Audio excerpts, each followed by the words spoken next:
Thank you. President Joe Biden making a big announcement in Wisconsin today impacting the future of rural electricity. Biden spoke in the small community of Westby, which is near La Crosse, in his first visit to the state since dropping out of the presidential race and endorsing Kamala Harris. In Your Voice, Your Vote coverage, Jason Zimmerman breaks down the details with reaction.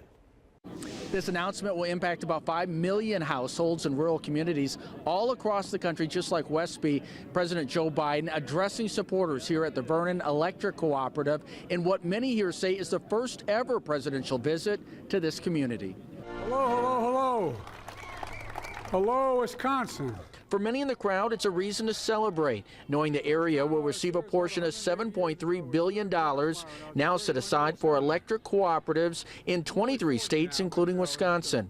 As part of the president's Investing in America agenda, some of the money will go to the Dairyland Power Cooperative in La Crosse and Great River Energy in Minnesota. Both serve customers across the region. It's the most significant transformative investment in electricity and electrification and clean energy for rural America since FDR's New Deal nearly 90 years ago. And that's not hype, that's a fact.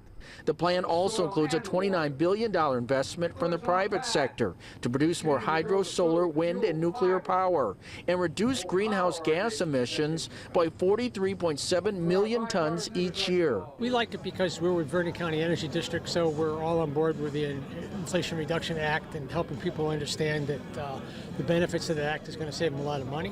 I think it means more jobs, lower rates, and cleaner air, so it's a win-win-win. While this was not officially a campaign event, the president didn't avoid taking shots at former President Donald Trump. When he was in office, he enacted a $2 trillion tax cut.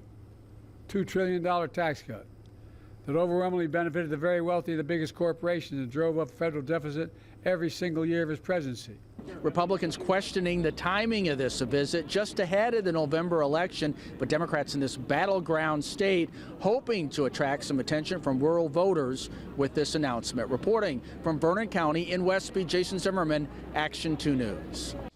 Republican Party of Wisconsin released a statement ahead of the visit saying, and quoting now, Joe Biden's return to Wisconsin is the comeback tour that no one wanted. For 4 years, the Biden-Harris administration delivered nothing but runaway inflation and mayhem at the southern border, end quote. Continuing on now, quoting, this visit is not a celebration, but a somber reminder that a vote for Harris and Tim Walz this November is a vote for another 4 years of Joe Biden, end quote.